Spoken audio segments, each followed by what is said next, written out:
और अब डीएनए में एक स्पेशल गेस्ट अपीयरेंस का वक्त हो गया है। जी न्यूज टेलीविजन के इतिहास में अपने किस्म का एक नया और अनोखा शो लेकर आ रहा है। इस शो को इस्लामिक स्कॉलर और लेखक तारिक फतेह होस्ट करेंगे और इस शो का नाम है फतेह का फतवा। हमारा मानना है कि राजनीति, मजहब, लोकतंत्र, कानून, खान पान और पहनावे के बारे में देश के लोगों की सोच और नजरिया बड़ा होना चाहिए। जी न्यूज सच का सबसे बड़ा प्लेटफॉर्म है। एक जागरूक मीडिया हाउस होने के नाते जी न्यूज इसे अपनी जिम्मेदारी समझता है कि समाज और देश के हर मामले पर एक तर्कशील सोच बनाने में हम आपके साथी बने।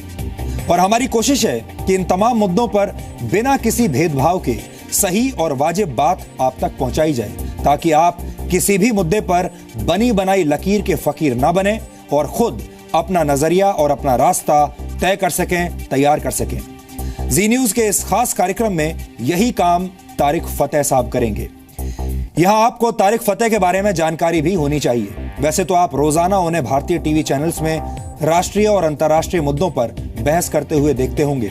जो लोग सोशल मीडिया पर एक्टिव हैं वो भी उनके विचार सोशल मीडिया पर अक्सर पढ़ते रहते होंगे, लेकिन उनके बारे में कुछ खास जानकारियां आज हम आपको बताना चाहते हैं। तारिक फतेह कनाडा के रहने वाले हैं और मूल रूप से पाकिस्तान के हैं, लेकिन अब उनका पाकिस्तान में जाना भी प्रतिबंधित हो चुका है।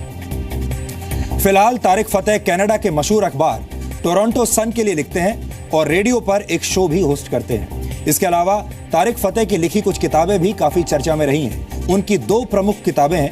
पहली है chasing a mirage, the tragic illusion of an Islamic state, और दूसरी है the Jew is not my enemy. Islamic कट्टरपंथ को लेकर उनका स्टैंड उनके लाखों चाहने वालों को पसंद है और इन्हीं विचारों की वजह से शायद लाखों लोग उनसे नाराज भी रहते हैं। कल तारिक फतेह के शो का पहला एपिसोड जी न्यूज पर दिखाया जाएगा। फतेह का फतवा देखने के लिए आपको हर शनिवार और रविवार को रात 7:55 का रिमाइंडर अभी से लगा लेना चाहिए। और अब तारिक फतेह साहब हमारे स्टूडियो में हैं और अब वो हमें ज्वाइन कर रहे हैं।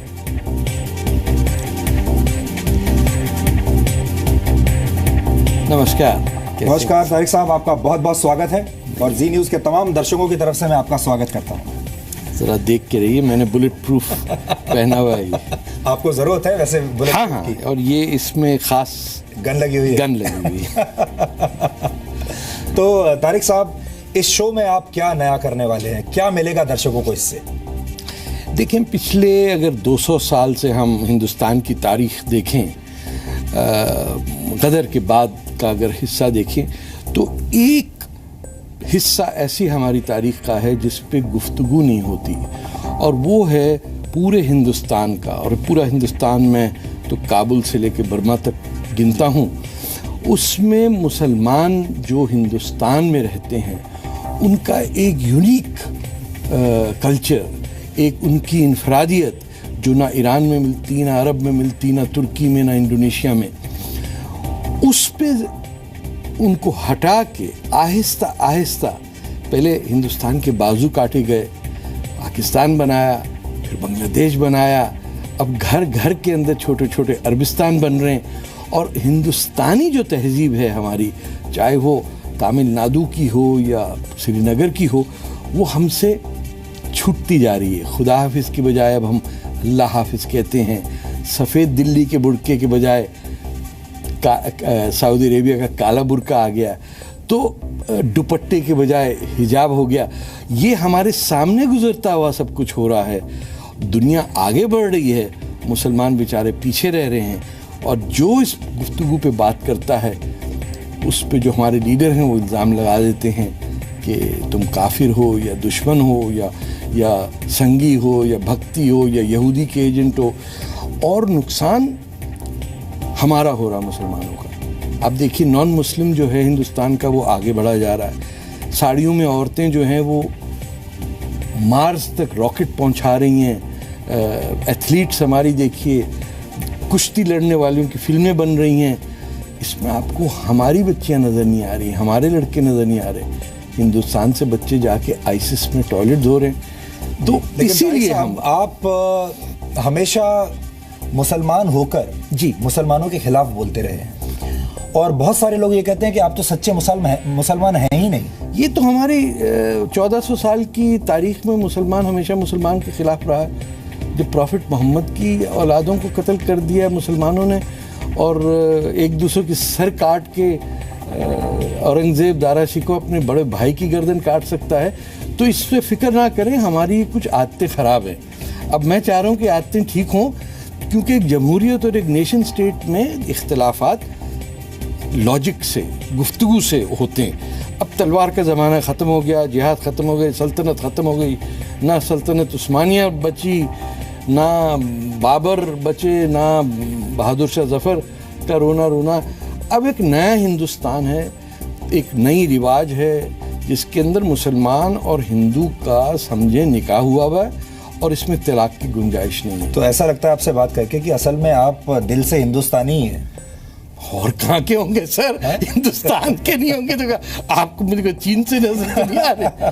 हिंदुस्तान है सर, और हिंदुस्तान का हर वो शख्स ऐसा हिंदुस्तानी जो पैदा असल में पाकिस्तान में हुआ है लेकिन उसका दिल यहीं लगता है।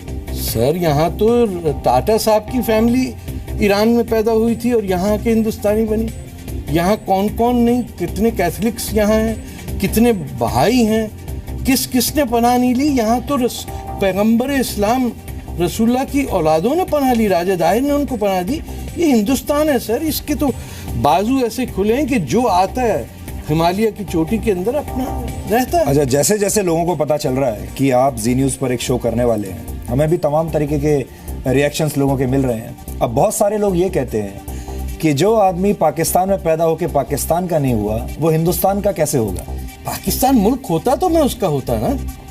अफगानिस्तान अफगानियों का मुल्क है, ताजिकिस्तान ताजिकों का है, तुर्कमेनिस्तान तुर्कमेनों का है। ये पाकिस्तान ये पाक लोग हैं कि आपको पाक नजर आता है वहां कुछ? ये जब आपको लाइन ऑफ कंट्रोल पे आपके जवानों को मारते हैं या मुंबई पर अटैक करते हैं तो किसी में कोई आईने में देखने वाला नहीं है कि ये हम पाक काम कर रहे हैं। इसीलिए उन्होंने आपका वहां जाना बंद करा दिया। नहीं, मेरा तो आप यहाँ कलकत्ता में बंद करा दिए।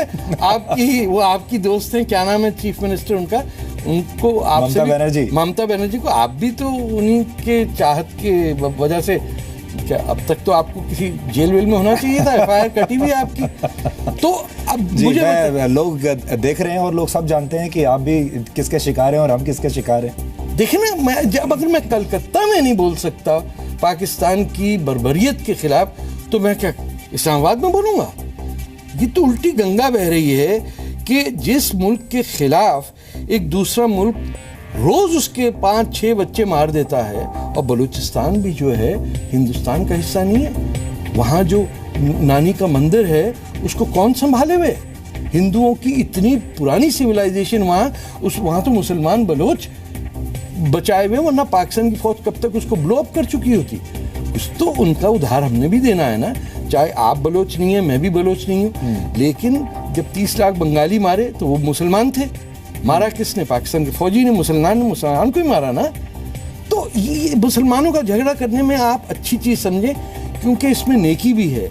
ये बहुत बहस करके बहुत ही अच्छी चीज़ें निकाल के लेते आ रहे आप मुतज़ल्लाइट्स को। पर इसमें तारिक साहब एक बात ये भी है कि चलो पाकिस्तान के लोग आपसे नाराज़ हों तो समझ में आता है, क्योंकि आप पाकिस्तान के बारे में ऐसी बात कर रहे हैं, लेकिन भारत के मुसलमान भी आपसे काफ़ी नाराज़ हैं और वो ये कह रहे हैं कि हमको अब ये कह रहे हैं कि एक मुसलमान को आपने बाहर से इंपोर्ट करके भारत के मुसलमानों की आलोचना करवा रहे हो उससे। अरे तो अगर ये होते तो मेरी जरूरत क्या होती?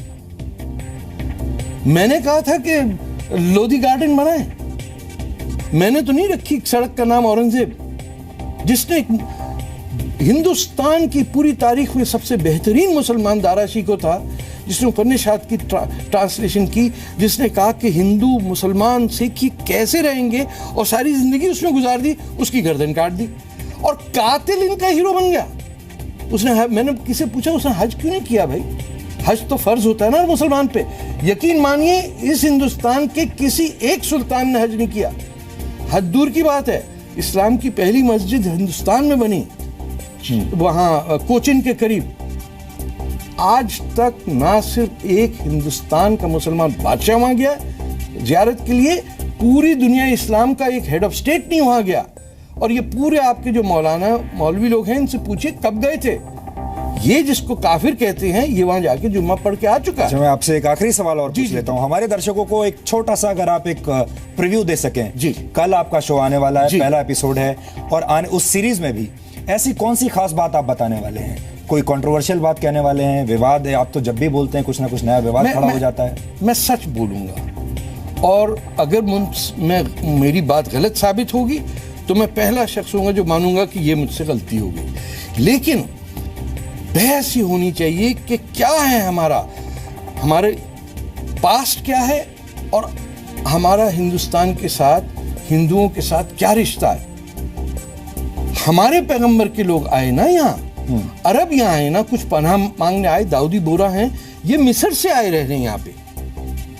तो हम आए हैं हिंदुस्तान में, और इसीलिए हम नाम लिखते हैं सैयद, सिद्दीकी, ये सब नाम का मतलब है कि अरब हैं ये लोग।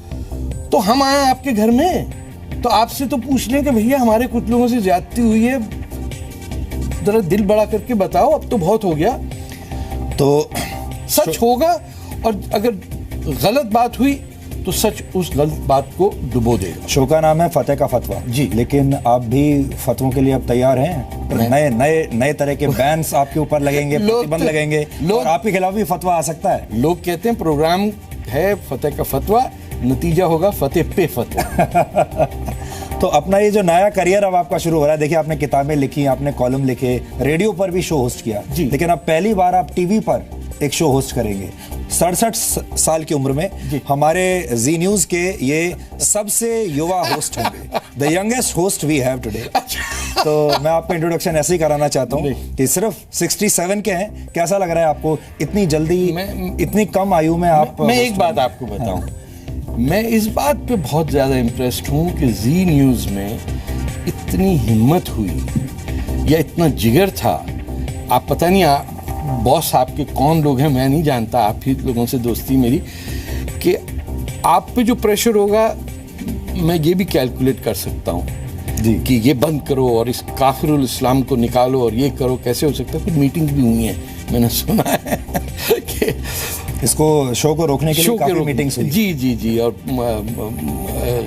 लेकिन ऊपर वाला नजर रखता है हिंदुस्तान पे, और पिछले 10,000 साल से उसने हिंदुस्तान को अपना सबसे प्यारा बेटा माना है इस दुनिया में जी। तभी हिंदुस्तान का पास्ट है, प्रेजेंट है और फ्यूचर है, बाकी मुल्कों का नहीं। और तारिक साहब, मुझे लगता है आपकी तरह मुझे भी एक बुलेट प्रूफ जैकेट इस शो के बाद बनवानी पड़ेगी। ऐसा पहने, बिल्कुल बिल्कुल एकदम से। आपका बहुत बहुत शुक्रिया, और हम उम्मीद करते हैं कि ये शो सच्चाई दिखाएगा लोगों को, और हम अपने दर्शकों को ये भी कहना चाहते हैं कि जो सच होता है वो जी न्यूज़ पर कभी रुकता नहीं है, कोई खबर जी न्यूज़ पर रुकेगी नहीं, और तारिक साहब भी जो कहेंगे वो आप तक सीधे उनके दिल से पहुंचेगा। कल रात 7:55 पर आपकी अपॉइंटमेंट है तारिक फतेह साहब के साथ। ऑल द बेस्ट तारिक साहब। Thank you so much sir. Okay, खुदा हाफिज।